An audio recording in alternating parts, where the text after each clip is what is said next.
Puji Tuhan. Bapak Ibu Saudara yang dikasihi oleh Tuhan, melanjutkan bahasan 2 minggu lalu tentang Adam yang akhir. Maka sekarang kita akan membahas tentang pemisahan dalam gereja. Ayat pokok yang saya angkat untuk membahas tema ini, udah beberapa kali saya angkat tetapi tidak salah, saya juga memulai dari sini. Kita baca ayat ini yang terdapat di dalam 1 Korintus pasal 11 ayat 19. Kita perhatikan ayat ini. Sebab di antara kamu. Nah, kata kamu di sini bukan menunjuk kepada orang pribadi, tetapi Paulus sedang menasehati lewat surat yang dia kirim kepada himpunan orang-orang percaya yang ada di Korintus. Sebab di antara kamu, jemaat Korintus, jemaat Mahanaim kalau sekarang, harus berarti tidak bisa tidak. Ini sebuah keniscayaan. Satu hal yang pasti, harus ada perpecahan. Nah, kata perpecahan ini cenderung konotasinya negatif. Jadi lebih baik, lebih cocok digunakan istilah pemisahan. Tujuannya apa? Supaya nyata nanti. Mungkin sekarang belum, tapi nanti. Siapakah di antara kamu? Siapakah di antara sekian banyak jemaat di Mahanaim? Jemaat atau orang-orang Kristen yang ada di Kota Tegal, di Jawa Tengah, di Jawa, di Indonesia, di berbagai negara lainnya, bahkan di seluruh dunia. Siapakah di antara jemaat yang tahan uji, yang berkualitas? Satu barang kalau dia tahan uji berarti barang itu berkualitas. Jadi tujuan pemisahan itu tidak lain adalah Allah ingin melihat, Yesus ingin melihat mana di antara jemaat yang benar-benar berkualitas. Tanyakan kepada diri kita masing-masing, gak usah nunjuk orang lain. Apakah saya sudah jadi Kristen yang berkualitas sesuai dengan yang diinginkan Yesus? Oke, kita dahului saudara bahasan kita. 2 minggu lalu kita sudah membahas tentang topik Yesus sebagai Adam yang akhir. Ini topik sangat penting ya, sebab berkelanjutan dengan sekarang ini. Yang kita bahas dari 1 Korintus pasal 15 ayat yang ke-45. Dan inti dari topik yang kita bahas ini ada 2 hal. Yang pertama adalah bahwa oleh Yesus yang bergelar sebagai Adam yang akhir, maka dosa yang terus turun-temurun tidak bisa dihentikan oleh apapun, oleh siapapun, oleh upacara apapun yang diselenggarakan dalam agama-agama atau ritual-ritual sebelumnya yang dilakukan oleh orang-orang di zaman Taurat. Terus berlanjut. Itu hanya bisa diakhiri oleh Yesus melalui kematiannya di Golgota bagi kita. Itu sebabnya Yesus disebut sebagai Adam yang akhir. Kenapa? Adam yang pertama, disitulah permulaan dosa. Sesudah ada dosa, maka dosa itu tidak bisa dibendung oleh apapun. Hanya Yesus yang bisa mengakhirinya. Luar biasa kematiannya. Dan yang kedua, Bapak Ibu Saudara yang dikasihi Tuhan, Yesus bergelar Adam yang akhir memberikan kepada kita suatu pengertian bahwa rencana Allah yang tadinya diberikan kepada Adam di Taman Eden. Tapi karena Adam berdosa, saudara, maka rencana Allah itu gagal.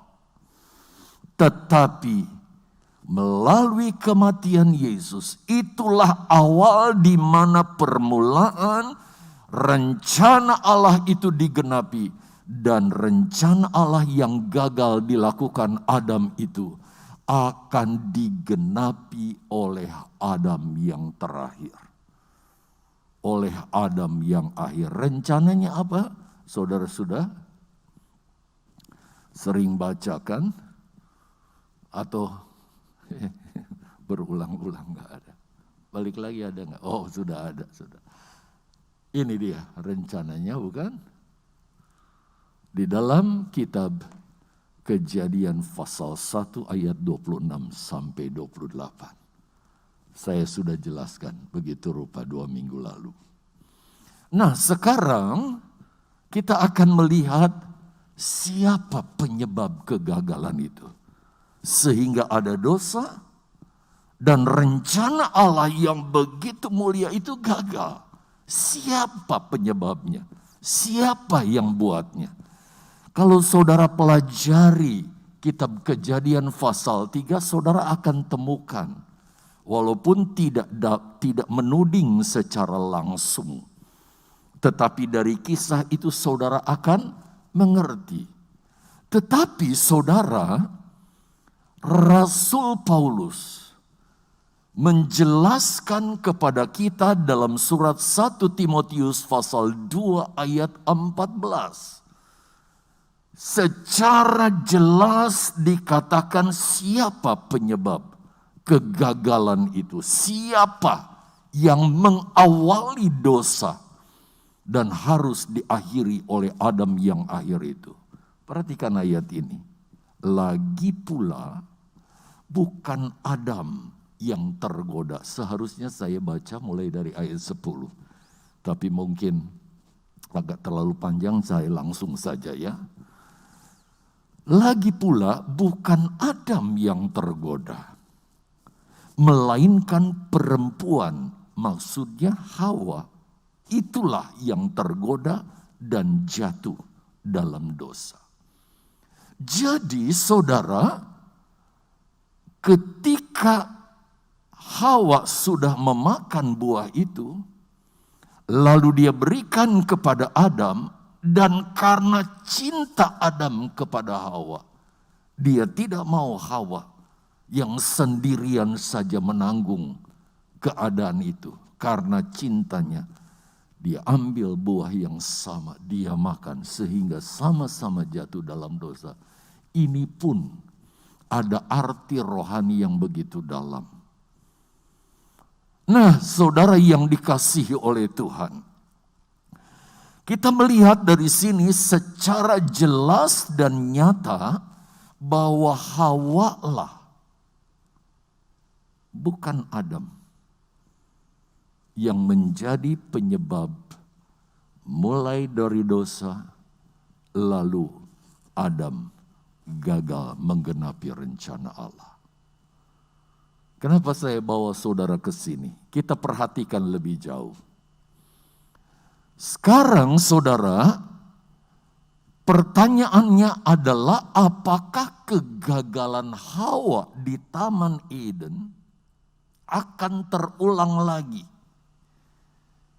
Karena kita sudah temukan kan Adam yang akhir itu siapa? Yaitu Yesus.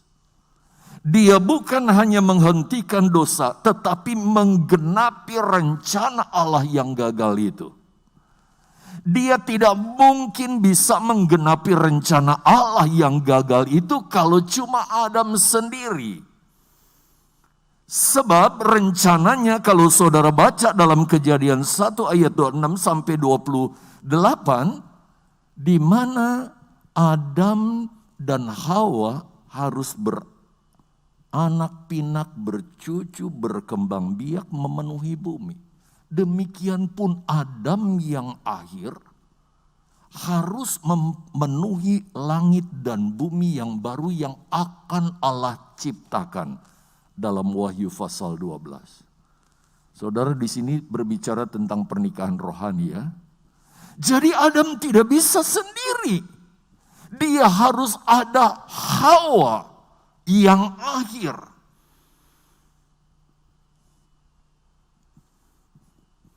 Dan Adam yang akhir itu tidak akan mungkin gagal. Yesus yang sudah mengakhiri kegagalan manusia yang pertama, dia akan menggenapinya dan dia tidak akan pernah gagal. Siapa yang mendampinginya? Saudara lihat catatan. Dialah pengikut Yesus yang sejati. Yang seringkali disebut juga sebagai gereja yang sempurna. Juga istilah ketiga, mempelai wanita Kristus. Saya punya istilah, tidak ada di Alkitab. Tetapi tidak salah kalau saya taruh istilah Hawa yang akhir. Sebab kalau Hawa kedua berarti nanti ada ketiga. Kalau Hawa terakhir, Hawa yang akhir enggak mungkin gagal lagi. Nah, jadi yang Yesus cari sekarang adalah gereja yang sempurna, mempelai wanita Kristus, Hawa yang terakhir. Yang saya sudah peragakan kalau di Taman Eden, Hawa, Adam membutuhkan Hawa.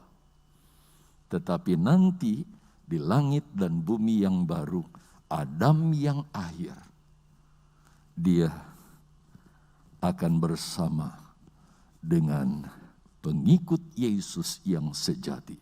Saya nggak tahu jumlahnya. Kalau saudara bisa setel ulang YouTube, khotbah 2 minggu lalu, berapa banyak orang yang terhimpun di dalamnya dari sekian banyak yang mengaku dirinya sebagai orang Kristen yang hidup di akhir zaman ini.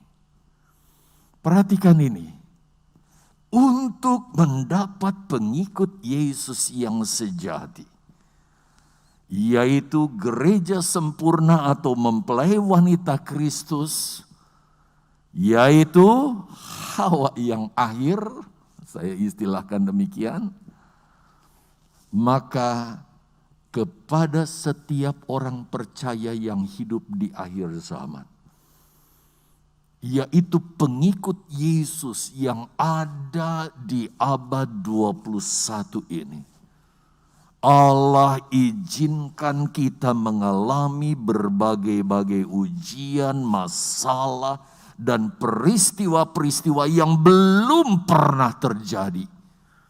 Tujuannya apa? Adalah untuk menguji. Adalah untuk menyaring. Adalah untuk membentuk. Supaya kita benar-benar keluar sebagai jemaat yang berkualitas. Yaitu, saya nggak akan bosan pakai istilah ini. 4 poin ya. Pengikut Yesus yang sejati, gereja sempurna, mempelai wanita Kristus, dan Hawa yang akhir. Sama semua, dengan istilah berbeda. Jadi jangan heran kalau kita yang hidup di akhir zaman ini, kita menghadapi berbagai-bagai hal yang mungkin anak-anak Tuhan sebelumnya tidak pernah alami. Saya kan 2 minggu lalu katakan kepada saudara, gereja kira-kira lahir saudara tahun 30-an, ada yang bilang tahun 33. Yaitu saat Yesus mati di kayu salib, lambungnya ditikam, keluar darah dan air, disitulah orang percaya kepada Yesus dilahirkan. Jumlahnya mulai dari kecil bertambah banyak. Dari abad ke abad, saudara, orang-orang percaya terus, saudara, ya, ganti generasi ke ganti generasi. Sekarang kita di abad 21. Kenapa Tuhan izinkan kita hidup di abad 21? Kenapa kok kita nggak dilahirkan oleh Tuhan, saudara, sesuai dengan rencana Tuhan di abad sebelumnya, yang sekarang sudah almarhum, sudah ada di Firdaus? Karena Tuhan punya maksud untuk kita, supaya kita benar-benar, saudara, jadi pengikut Yesus yang sejati, gereja sempurna, mempelai wanita Kristus, Adam yang akhir, untuk menggenapi rencana Allah. Ini harus diketahui oleh setiap anak Tuhan. Supaya kita di akhir zaman gak terkecoh dengan berbagai-bagai tantangan yang terjadi ini. Kita lihat justru melihat kesusahan-kesusahan yang terjadi, kekristenan banyak yang merosot di berbagai tempat. Aduh, jangan sampai terjadi hal ini. Saya menyampaikan ini, saudara, bukan karena motivasi lain. Karena ini kebenaran firman Allah yang saya harus sampaikan kepada saudara. Saya salah kalau saya tahu ini lalu saya simpan. Sehingga saudara nggak mengerti. Saudara yang dikasihi Tuhan, tantangan yang akan kita hadapi mungkin akan lebih hebat lagi. Kalau saya melihat, saudara, dari dibukanya meterai-meterai, ditiupnya sangkakala dan hal-hal lainnya. Jadi Yesus, saudara, mengadakan ini, mengizinkan semuanya terjadi karena Dia menginginkan lahirlah pengikut Yesus yang sejati itu. Gereja yang sempurna, mempelai wanita Kristus, Hawa yang akhir. Dan bukan pengikut Yesus. Jujur saudara, tadinya saya tulis abal-abal. Tapi yang asal-asalan. Dan ternyata banyak orang Kristen seperti ini. Asal jadi orang Kristen. Tuhan kiranya tolong. Nah, untuk itu perhatikan ini saudara. Ya, saya lihat. Saya ajak saudara lihat ayat ini. 2 Korintus 11 ayat yang kedua. Paulus katakan begini. Dia sampaikan isi hatinya kepada jemaat yang dia gembalakan. Dia tulis ini dari Efesus. Sebab aku, Paulus, sebagai gembala, cemburu kepada kamu dengan cemburu ilahi. Saya sebagai gembala juga memiliki rasa cemburu yang sama. Cemburu ilahi. Bukan artinya kalau mobil saudara Velfire atau apa, Alphard, aduh cemburu, aku cuma Innova, soalnya Serena aku sudah kujual.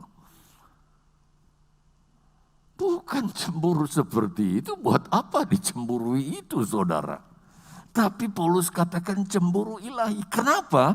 Karena aku telah pertunangkan kamu kepada satu laki-laki untuk membawa kamu sebagai perawan suci. Perhatikan, perawan suci kepada Kristus.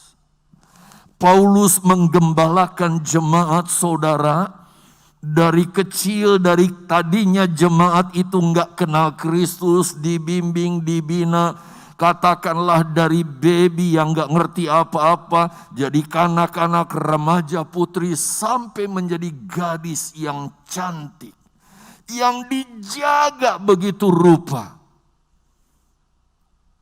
Karena satu waktu Paulus ingin membawa jemaat yang dia gembalakan ini sebagai wanita yang kudus untuk diberikan kepada Adam yang akhir. Sang calon mempelai laki-laki itu. Jadi 4 istilah itu enggak ada yang salah semua, saudara. Tetapi lihat ayat yang ketiga. Aku takut. Saya juga punya hati yang sama. Takutnya kenapa?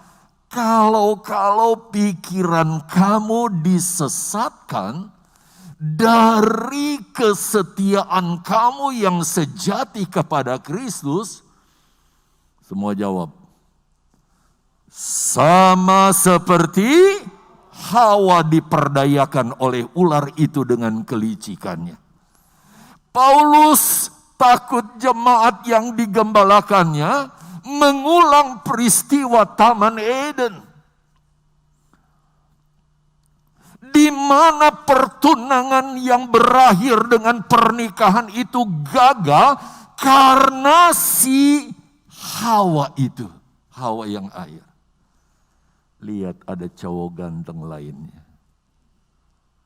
Bukan cowok sungguhan, entah harta dunia, kenikmatan dunia, hal-hal yang berkaitan dengan dosa atau ajaran. Lihat kalimat ini. Di akhir zaman si ular yang berhasil menggagalkan Hawa yang pertama, dia akan lebih keras bekerja begitu rupa. Dengan caranya yang licik, dengan kejahatannya, dengan tipu dayanya. Untuk membuat saudara dan saya tidak sampai kepada rencana Allah. Tapi Adam yang akhir akan gagal? No, sama sekali. Tidak mungkin Taman Eden itu akan terulang lagi. Dia pasti dapatkan pengikut Yesus yang sejati. Gereja sempurna, mempelai wanita Kristus, Adam yang akhir. Termasuk dari jemaat GPDI Mahanaim. Beri kemuliaan buat Tuhan Yesus. Harus saudara dan saya ada di dalamnya. Dalam rencana Allah yang mulia ini. Itu sebabnya kita lihat saudara, sebagai Adam yang akhir, Yesus harus tidak bisa tidak melakukan pemisahan di dalam gereja. Bukan untuk sombong-sombongan, tetapi untuk mendapatkan Hawa yang akhir. Sehingga Kejadian 1 ayat 26 sampai 28 yang gagal itu digenapi nanti. Dan kalau saya membaca kitab Wahyu pasal 12 saja udah digenapi sampai nanti pasal 21 di langit dan bumi yang baru. Ini benar-benar penulisnya, pengarangnya Roh Kudus, penulisnya dari berbagai-bagai kalangan. Dari abad ke abad saudara. Saya luar biasa setiap kali baca Alkitab, luar biasa. Ajaib, heran firman Allah. Kita lanjut. Dan nanti saudara, setelah pemisahan di dunia ini ada 3 macam gereja, ada 3 macam jemaat. Jangan kaget di hadapan Yesus. Sesudah pemisahan ya. Yang pertama, gereja yang sempurna. Itulah saya gunakan istilah pengikut Yesus yang sejati. Atau gereja sempurna. Atau mempelai wanita Kristus. Atau Hawa yang akhir. Yang akan nanti mendampingi Adam yang akhir. Saudara bisa lihat kisahnya itu di dalam Matius pasal 25 digambarkan dengan 5 gadis bijak. Kenapa 5? Karena angka 5 adalah angka penebusan. Jadi ini hanya didapat dari kalangan orang-orang yang percaya kepada Yesus, yang sudah ditebus. Seperti nyanyian tadi sebelum kita dengar firman Allah. Saudara yang dikasihi Tuhan, saudara adalah orang-orang yang ditebus. Saudara mempunyai peluang untuk jadi gereja nomor 1 ini. Gereja sempurna. Kalau yang belum ditebus ya nggak mungkin.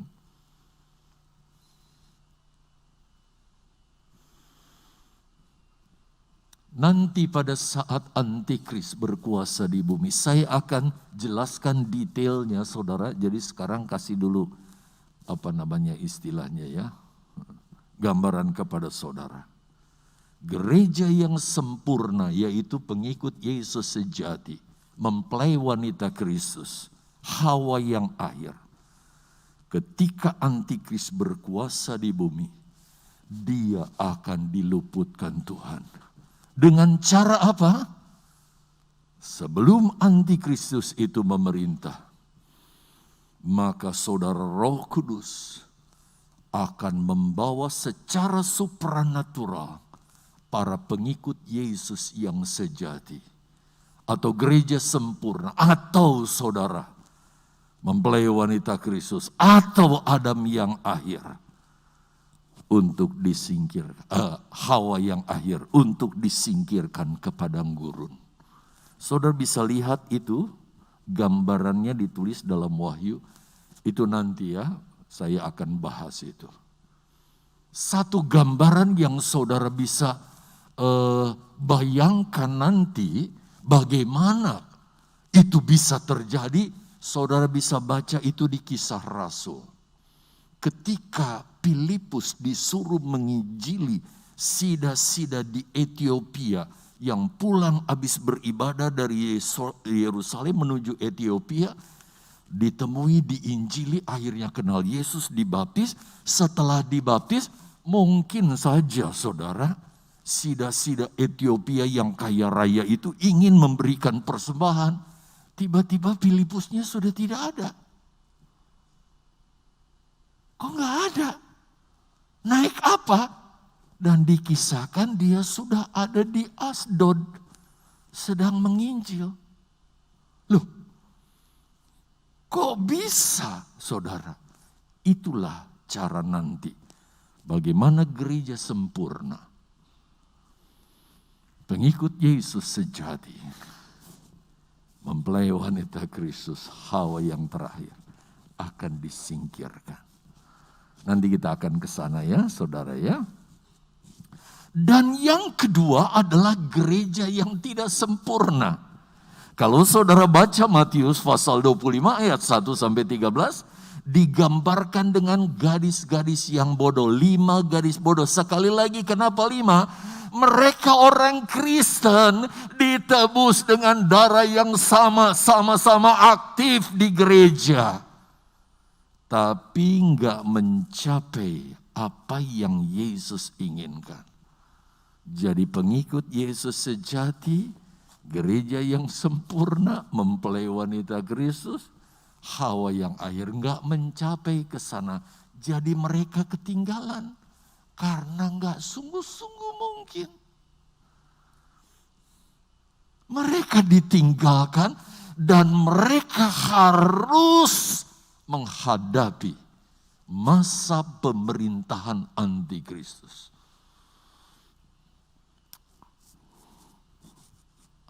Untuk diselamatkan, tidak ada cara lain. Mereka harus setia dengan teguh berpegang kepada firman Allah. Serta kesaksian, karena kesaksian itu yang keluar dari mulut kita itu menyelamatkan. Jadi nggak mungkin saudara, sebab di sekolah Alkitab ada yang bertanya gini, gimana om kalau kita pura-pura ngomong, oke, saya jadi pengikut antikris, tapi hati saya sekali Yesus tetap Yesus. Enggak. Kalau saudara baca Roma pasal 10 ayat 9 dan 10, dengan hati kita percaya dan dengan mulut kita mengaku kita diselamatkan.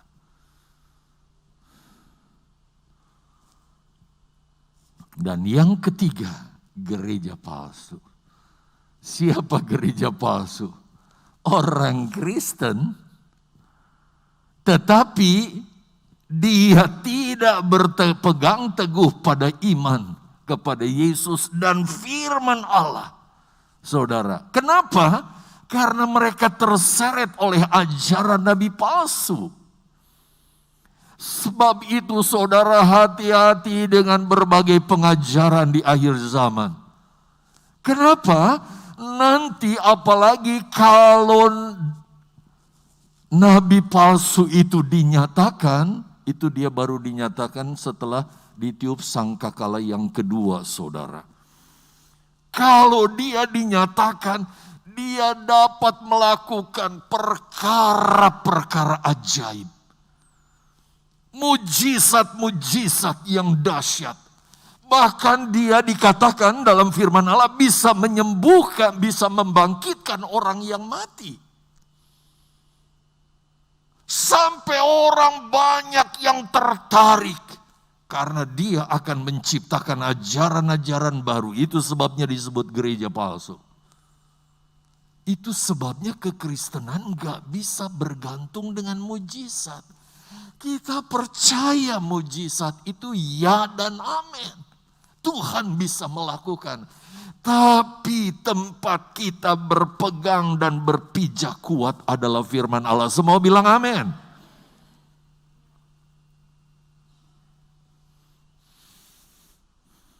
Di akhir zaman akan banyak orang terseret pada ajaran palsu. Dan akhirnya menjadi gereja palsu. Mereka semua akan dibinasakan. Nggak akan ada lagi pengampunan untuk mereka. Ketika perang Harmagedon, saudara, habis mereka semua.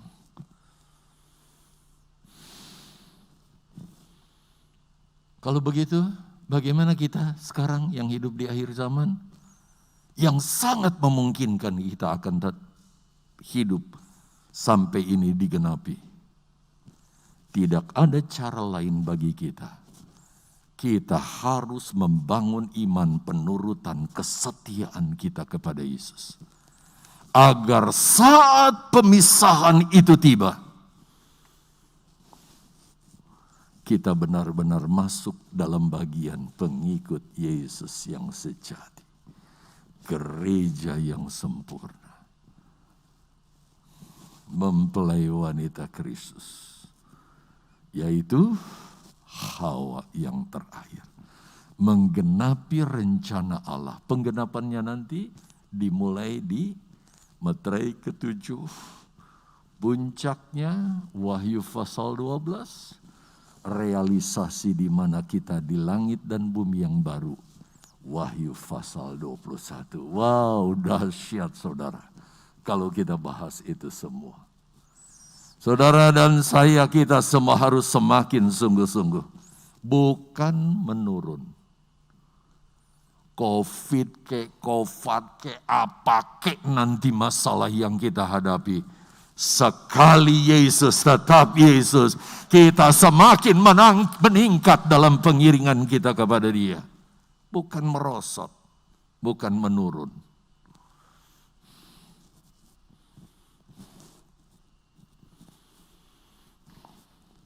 Pertanyaannya adalah sekarang, Pak Pendeta, gimana sih supaya jadi pengikut yang sejati itu? Saya nggak mau ketinggalan. Apalagi gereja palsu, gereja yang nggak sempurna aja saya nggak mau. Saya nggak mau berhadapan dengan antikris. Saya sudah beberapa kali mengkhotbahkan ini kepada saudara, bukan? Yuk kita lihat yang pertama. Di rumah kalau saudara baca Matius pasal 25, ada 3 perumpamaan itu hakikatnya sama semua perumpamaan tentang pemisahan. Di mana puncaknya dilihat di pasal 25 ayat 1 sampai 13 tentang pengiringan. Dan pasal 25 ayat 14 sampai saya lupa berapa itu, 30 berapa, tentang pelayanan. pentingnya pengiringan dan kesetiaan kita dalam kita hidup di muka bumi ini sebagai pengikut Yesus. Jangan jadi penonton, pengikut seperti 5 gadis dan pelayan seperti hamba-hamba yang baik. Mereka menggunakan talenta begitu rupa. Saya buat gambar saja. Gambar ini pernah diberikan kepada saudara, lihat. Kita ini ada di dunia yang sama, bukan? Berapa banyak penduduknya sekarang? Kira-kira 7,6 miliar. Wow. Tapi kelakuannya, wow, enggak karu-karuan. Macam-macam. Di luar rencana Allah. Rencana Allah enggak begini mestinya. Tetapi saudara, bermacam-macam suku bangsa, warna kulit, ras dan sebagainya, saudara, kita lihat dengan kehadiran Yesus di muka bumi, terjadilah pemisahan. Ini perumpamaan yang ketiga kalau saudara baca Matius 25. Kehadiran Yesus. Ini sudah terjadi loh saudara, tahun berapa? 30. Maka terbagilah penduduk dunia di mata Yesus, perhatikan. Yaitu kawanan domba yang sama dengan identik dengan orang percaya. Saudara menerima tebusan darah anak domba. Itu sebabnya saya katakan kepada saudara, jangan minum sembarangan. Dengan benar-benar dari hati saudara. Kenapa? Kalau kita sungguh-sungguh terima pribadi Yesus dan karyanya, maka DNA Kristus itu ada di dalam diri kita, sehingga kita jadi kawanan domba, saudara. Inilah yang disebut orang percaya. Tapi agama apapun mereka, saudara, kalau mereka nggak percaya kepada Yesus, mereka ada kawanan kambing. Orang-orang yang tidak percaya. Agama apapun mereka. Karena nggak percaya kepada Yesus, mereka nggak terima DNA Kristus. Karena nggak ngerti saudara firman Allah. Gampang saja dibengkokkan, diseret saudara. Dipengaruhi begitu rupa. Apa kata perumpamaan ini? Kalau saudara baca, di dalam pasal yang ke-25 ayat 34, orang yang percaya kepada Yesus pasti alamat akhirnya kerajaan sorga, kerajaan yang kekal. Itu tidak lain adalah sorga. Sedangkan yang tidak percaya kepada Yesus, mengerikan akhir mereka, neraka yang kekal. Itu jelas ditulis dalam perumpamaan yang ketiga, yaitu pasal 20, saya pikir udah diganti. Pasal 25, bukan pasal 24. Ayat yang ke-41 sampai 46. Dan 46. Nah, hati-hati dengan pengajaran di akhir zaman. Yang penting sudah percaya kepada Yesus. Sekali selamat, tetap selamat. Nyantai aja dalam kekristenan. Enggak ke gereja juga enggak apa-apa. Enggak sungguh-sungguh juga enggak apa-apa. Enggak baca firman enggak apa-apa. Enggak rajin berdoa juga enggak apa-apa. Enggak melayani Tuhan juga enggak apa-apa. Yang penting DNA Kristus katanya. Kalau DNA Kristus itu enggak akan mungkin dia menjadi anak Tuhan yang sembarangan, yang abal-abal. Kenapa saudara kita enggak boleh asal-asal dalam pengiringan, apalagi kita yang hidup di akhir zaman? Lihat ini.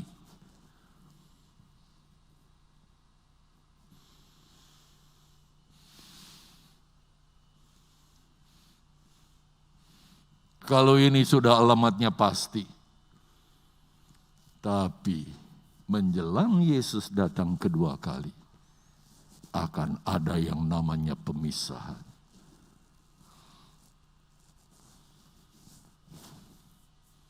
domba, kawanan domba ini akan dipisahkan. 5 gadis bijak, gereja sempurna. 5 gadis bodoh, tidak sempurna. Hamba yang baik, yang mempotensikan semua kapasitas yang Tuhan beri untuk pelayanan. Jangan simpan-simpan, semuanya akan percuma nanti. Saudara, gunakan itu semua untuk kemuliaan Tuhan. Dan kalau 5 gadis bodoh, bijak saudara, mereka akan masuk dalam pernikahan rohani. Sekali lagi ini pernikahan rohani saudara ya. Seperti Adam dan Hawa. Demikian Adam yang akhir dengan Hawa yang akhir. Kalau saya pernah katakan kepada saudara, kalau Adam dan Hawa, satu Adam, satu Hawa. Tapi Adam yang akhir dengan Hawa yang akhir, satu Adam yaitu Yesus dengan gereja. Jumlahnya nggak tahu berapa banyak ya saudara. Gereja yang tidak sempurna akan ditinggal di luar. Mereka akan mengetuk pintu dan berkata, "Buka aku pintu. Aku ingin masuk dalam pernikahan." Di dalam suara berkata, "Aku tidak kenal kamu." Ketika antikris memerintah, dia disingkirkan ke padang gurun. Tetapi ketika antikris memerintah, mereka akan berhadapan. Mereka punya peluang selamat, tetapi harganya dia harus saudara mempertahankan imannya sampai dia harus jadi syahid.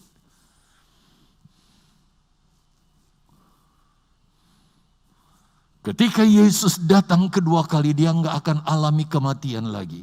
Diubahkan dalam sekejap.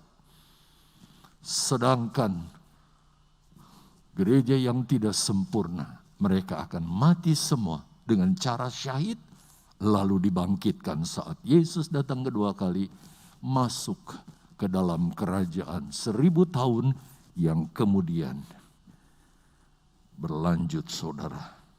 Bagi gereja sempurna di langit dan bumi yang baru. Lihat, kalau ada jalan yang mulus, kenapa kita cari jalan yang ada keselamatan bagi gereja yang tidak sempurna, tapi harganya kalau nggak kuat, dia harus bayar dengan penderitaan yang luar biasa. Firman Tuhan, saudara, luar biasa. Yang kedua, untuk menjadi pengikut yang sejati, bagaimana caranya supaya kita jadi pengikut Yesus yang sejati? Ini sudah sangat sering saudara saya berikan kepada saudara. Semua sudah beriman, sudah jadi 5 gadis. Iya toh, sudah ditebus. Itu sebabnya kita disebut orang-orang beriman. Tapi apakah kita sudah membangun kekristenan kita? Menjadi pengikut Yesus yang bertumbuh imannya ke arah Kristus. Kristusnya ada di sana, ya di atas. Dia membangun kebajikan, pengetahuan, penguasaan diri, ketekunan, kesalehan, kasih pilihan. Bagaimana ekspresi saudara kepada saudara seiman? Ada kasih pilihan? Sampai akhirnya kasih ilahi, sampai kita bisa mengasihi orang yang memusuhi kita sekalipun. Seperti Yesus. Sampai di mana tingkat kekristenan kita? Apa masih tetap di sini? Ekspresikan itu. Yesus tahu posisi kita sampai di mana. Saya berharap jemaat Mahanaim sampai di sini nanti semua. Wow. Jadi pengikut Yesus yang sejati. Yang ketiga, ulang-ulang berapa kali saya sebut ini. Menjadi Kristianos, pengikut Yesus yang melakukan firman Allah dengan taat sepenuhnya. Tidak mau bergeser sedikit pun dari kebenaran, saudara. Dia sungguh-sungguh melakukannya. Lihat contohnya. Dia betul-betul ada di jejak kaki Yesus. Yang tidak lain adalah firman Allah. Dia ikuti secara presisi. Saudara, ini bukan dongeng, bukan main-main ini. Jangan sampai kita jadi orang Kristen yang kelayaban kemana-mana, saudara. Udah enggak lagi jejaknya enggak tahu diikuti. Dia udah cari jalan sendiri, ngikut jejak yang lain. Cara hidupnya saudara enggak karu-karuan. Tapi kita mau jadi pengikut Yesus yang betul-betul. Ini caranya. Tetapi ada satu lagi yang saya rasa saya harus jelaskan kepada saudara. Ini yang saya pakai istilah rahasia besar. Rahasia besar apa sih? Yuk kita mulai dari Efesus pasal 3 ayat 31 dan pasal 5 ayat 31 dan 32. Perhatikan ayatnya. Sebab itu laki-laki akan meninggalkan ayahnya dan ibunya dan bersatu dengan istrinya. Satu waktu laki-laki akan meninggalkan ayahnya dan ibunya lalu bersatu dengan istrinya. Sehingga kalau sudah menikah dia statusnya apa, saudara lihat? Sehingga keduanya itu menjadi satu daging. Satu daging. Seolah-olah hakikatnya mereka itu antara istri dan suami jadi satu tubuh. Kalau Yesus gambarkan dia sebagai kepala, maka jemaat sebagai tubuh, suami sebagai kepala, istri sebagai tubuh. Satu daging. Boleh diceraikan? Ceraikan itu sama dengan mati. Hanya satu-satunya yang bisa menceraikan yaitu kematian.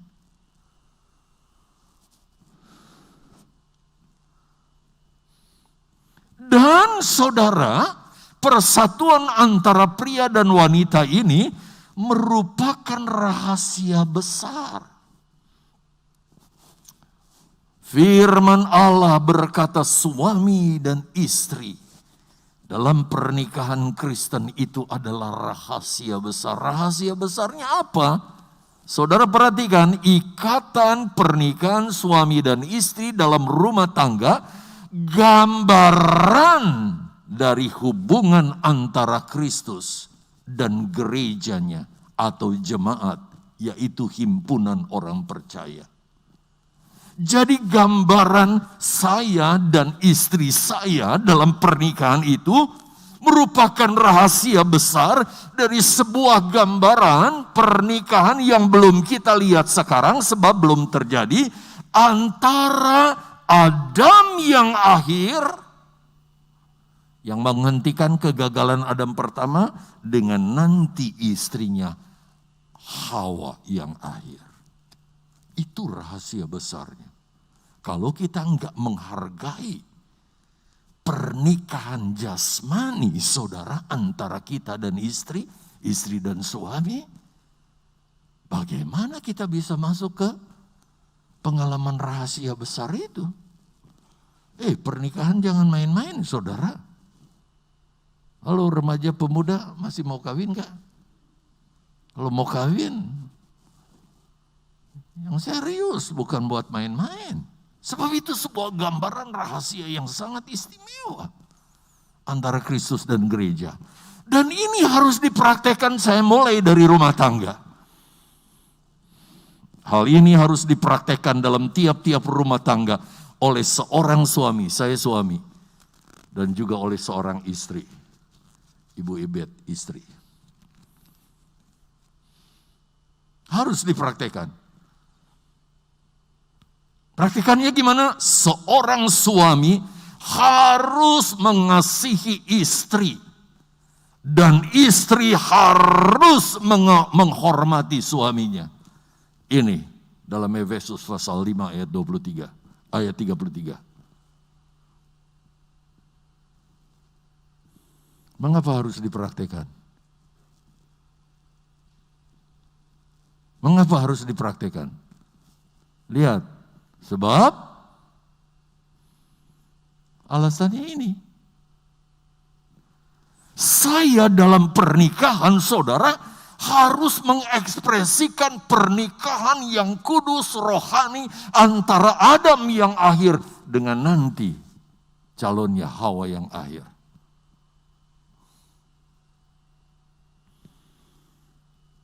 Saya langsung aja lihat catatannya.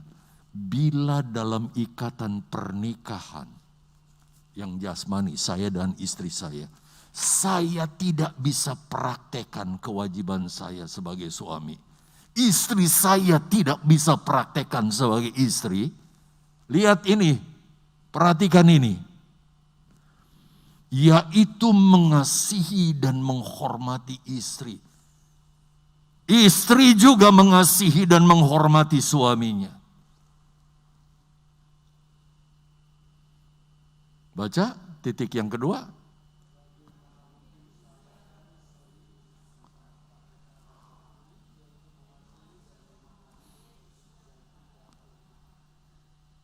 Bagaimana mungkin kita masuk gereja yang sempurna sebagai Hawa yang akhir, yang betul-betul hormat, mengasihi Adam yang akhir. Kalau kasih Adam yang akhir jangan lagi diragukan. Masa kita masih mau meragukan Yesus? Sampai mati di kayu salib. Sekarang adalah masalahnya kita, saudara. Ini yang harus kita lakukan. Sebab itu mulailah dari pernikahan. Suami istri. Ada suami istri masih cakar-cakaran, saudara? Neng-nengan, kunci pintu.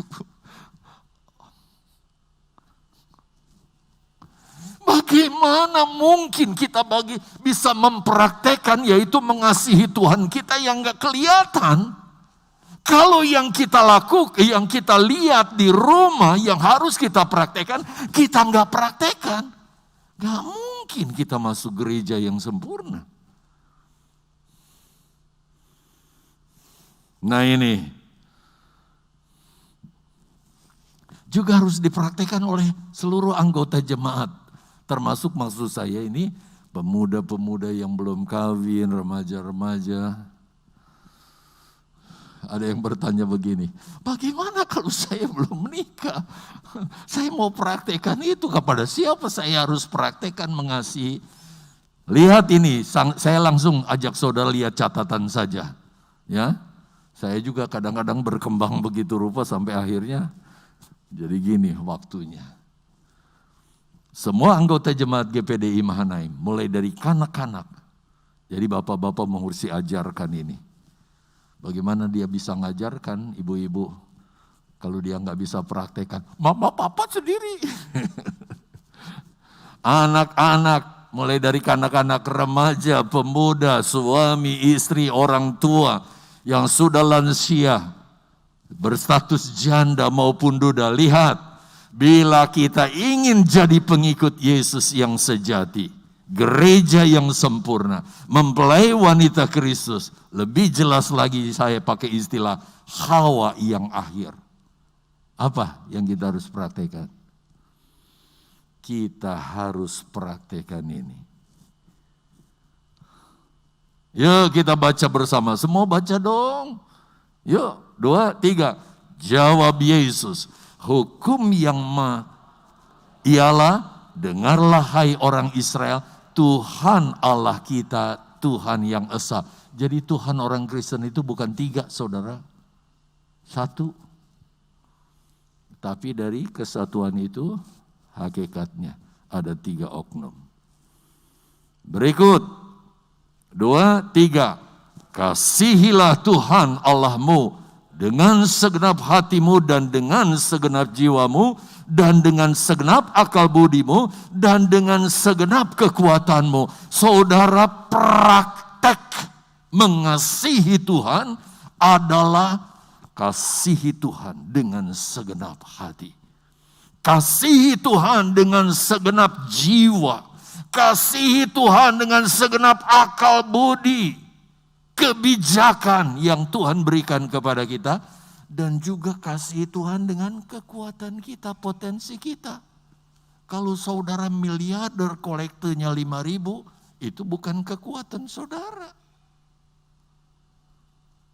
Kalau saudara miliarder, saudara bantu gereja pakai kelingking, itu bukan dengan kekuatan. Praktekkan itu saudara. Sebagai ekspresi kita mengasihi Tuhan kita. Lanjut. 2, 3. Dan hukum yang kedua ialah kasihilah sesamamu manusia seperti dirimu sendiri. Tidak ada hukum yang lain yang lebih utama daripada kedua hukum ini. Saudara, jadi anak-anak muda yang belum kawin, ekspresikan saudara adalah calon Hawa yang akhir dengan mengasihi sesama. Mengasihi orang yang kekurangan. Mengasihi rumah pelayanan. Berapa penghuninya sekarang? Nanti akan jadi banyak. Mengasihi mereka yang di diakonia. Saudara. Mengasihi hamba-hamba Tuhan. Sekian banyak hamba Tuhan GPDI Mahana, Korps hamba Tuhan. Penutupnya masih cukup banyak, saudara. Jangan sabar ya. Dikit lagi aja. Apabila Markus 12 ayat 29 sampai 31. Kita aplikasikan dalam kaitannya Yesus sebagai Adam dan sebagai Adam yang akhir dan kita sebagai calon Hawa yang akhir, maka saudara kita aplikasikan ini dalam kehidupan kita sehari-hari. Dari segenap hati, segenap jiwa, segenap akal budi, kebijakan ya, harus kita dalam mengasihi harus akal budi dengan akal budi. Sebab orang-orang Taurat, kenapa kamu enggak pelihara orang tuamu? Oh, semua berkat-berkat persembahan sudah saya bawa ke rumah Tuhan. Lalu orang tuanya keleleran, itu enggak pakai akal budi. Oh, nanti berkembang lagi. Oke. Maka inilah arti rahasia besar itu. Jadi dalam saya mengasihi istri-istri, menghormati saya dan juga mengasihi, saya juga menghormati dia. Maka saya juga harus mengaplikasi ini dalam lingkungan di sekitar. Kepada siapa? Orang-orang yang perlu ditolong kalau kita memiliki kemampuan. Demikian pun jemaat saudara. Lihat ini. Sebab itu laki-laki akan meninggalkan ayahnya dan ibunya dan bersatu dengan istrinya sehingga keduanya itu menjadi satu daging. Rahasia ini besar, tetapi yang aku maksudkan ialah hubungan Kristus dan jemaat. Jadi pernikahan dalam rumah tangga itu rahasia besar pernikahan antara Adam yang akhir dengan Hawa yang akhir, yaitu gereja sempurna, jemaat di akhir zaman. Lanjut saudara, perhatikan ini. Rahasia besar pernikahan antara suami dan istri secara rohani harus dilaksanakan dengan cara mempraktekkan Efesus 5 ayat 33. Kasihilah dan hormati. Jadi kita harus mengasihi. Bukan mengasihi melakukan hal seperti suami dan istri ya. Mengasihi dari apa yang kita bisa lakukan kepada orang-orang yang perlu pertolongan kita karena kasih kita. Menghormati orang yang selayaknya kita hormati. Ayo. Adapun cara menerapkan atau mengaplikasikannya dalam hidup kekristenan sehari-hari, dalam rumah tangga bagi suami dan istri maupun secara umum mereka yang belum berumah tangga adalah, lihat, kalau saya, aduh kok lompat dia. Kalau saya melakukan kebajikan, saya lakukan di rumah tangga, istri saya akan bersuka cita. Saya lakukan di tempat umum kepada orang-orang yang memang layak untuk diberikan kebajikan kepada orang tersebut. Saya sedang mengekspresikan bahwa saya sedang menghormati Tuhan saya, Adam yang akhir itu. Itu sebabnya saudara, adakah tingkat kekristenan kita sudah sampai di sini belum? Tangga pertama aja. Kalau saya lakukan ini di rumah tangga saudara, pasti istri saya akan lebih mencintai saya. Dan ketika saya keluar entah kemana, saya melayani. Orang merasakan kebajikan dari hidup saya. Mereka akan merasakan. Dan Yesus akan merasakan itu. Apalagi saudara naik ke sini. Melakukannya betul-betul sesuai dengan kebenaran firman Allah. Bukan pengetahuan umum di sini ya, pengetahuan firman Allah. Saudara benar-benar bisa menguasai diri. Dicaci maki bagaimanapun saudara. Saudara tidak akan membalas dengan caci maki. Mereka akan merasakan bahwa saya sedang mengasihi orang itu. Yesus pun di sorga akan merasakan itu. Terima kasih anakku. Inilah rahasia besar itu. Ketekunan, kesalehan. Ini Kristianos ya, kesalehan. Kasih pilia. Saudara praktekanlah kepada saudara seiman. Sebagai wujud kasih pilia. Khususnya kasih agape. Kalau saya lihat di Wahyu pasal 21 ayat 1 dan 2. Yang turun duluan ke langit dan bumi baru adalah mempelai wanita. Yang berdandan buat suaminya katanya. Barulah Yesus nanti. Di langit dan bumi yang baru. Yang gagal dilakukan Adam dan Hawa akan digenapi.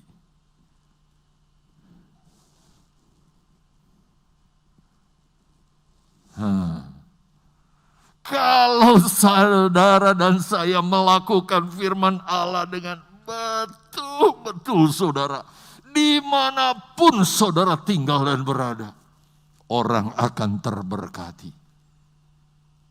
Mulailah dari rumah tangga, pasti istri senang. Istri, mulailah, pasti suami senang. Kepada anak-anak pasti senang. Kepada jemaat, kepada siapapun, musuh sekalipun, pasti mereka senang ketika kita lakukan ini. Satu lagi, jangan ikuti ini, saudara. Ini yang abal-abal ini ya. Kalau kita hidup kita tidak sesuai firman Allah, pasti mulai dari istri aja nggak senang, suami nggak senang, lingkungan nggak senang, apalagi calon suami kita, Adam yang akhir, dia tidak akan senang.